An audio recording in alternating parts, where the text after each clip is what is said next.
Hi. അങ്ങനെ T V കണ്ടുകൊണ്ടിരിക്കുന്നതിന്റെ ഇടയ്ക്ക് ഒരു പൂതി ഒത്തിരി പായസം കുടിക്കണം. അപ്പൊ കുറച്ച് റവ ഉണ്ടായിരുന്ന പായസം ഉണ്ടാക്കാന്ന് പറഞ്ഞ് വേഗം പായസം ഉണ്ടാക്കുകയാണ്. മുന്തിരിക്ക അതിന്റെ ഇടയ്ക്ക് എണ്ണയിൽ വാട്ടി വെച്ചിട്ടുണ്ട്. എണ്ണയല്ല, നെയ്യിൽ വാട്ടി വെച്ചിട്ടുണ്ട്. അങ്ങനെ പായസം റെഡിയായി. റവയിൽ ഉണ്ടാക്കിയതാണ്, കുറച്ചൊന്ന് കുറുകിപ്പോയി. അപ്പൊ പാലൊഴിച്ച് ഒന്നുകൂടെ സെറ്റ് ആക്കണം. അങ്ങനെ പായസം റെഡിയായി. ടി വി കണ്ടുകൊണ്ട് അങ്ങനെ പായസം കുടിക്കുകയാണ്. അതിന്റെ ഇടയ്ക്ക് കോഴിക്കുട്ടൻ താറ്റ പോണെന്ന് പറഞ്ഞ് ഭയങ്കര കരച്ചിലായിരുന്നു കുറച്ച് നേരം. അന്ന് പായസം കുടിച്ചിട്ട് പോകാമെന്നും പറഞ്ഞ് അവനൊന്ന് ഇതാക്കി നിർത്തിയത്. അങ്ങനെ ഇട്ട ഡ്രസ്സിൽ ഒന്ന് ഡ്രൈവ് പോകാമെന്നും പറഞ്ഞുകൊണ്ട് ഇറങ്ങിയതാണ്. അതിൻ്റെ ഇടയ്ക്ക് കോളിങ്ങോട്ട് പാട്ടൊക്കെ കേട്ട് ഡാൻസ് ഒക്കെ കളിക്കുന്നുണ്ട്. അങ്ങനെ ഡ്രൈവ് വന്നത് അതേ സെയിം പുഴയിലോട്ടാണ്.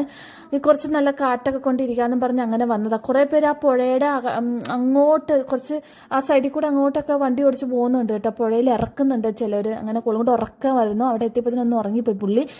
എന്നാലും പുഴ കണ്ടപ്പോഴത്തേനും പുള്ളി ഇറങ്ങിയില്ല. എന്നാലും വേഗം ഉറക്കത്തിന് എണീറ്റു കേട്ടോ. കുറേ പേര് അവിടെ നിൽക്കുന്നുണ്ട്. അതിന് കുറേ പേര് ഇതുപോലത്തെ വണ്ടി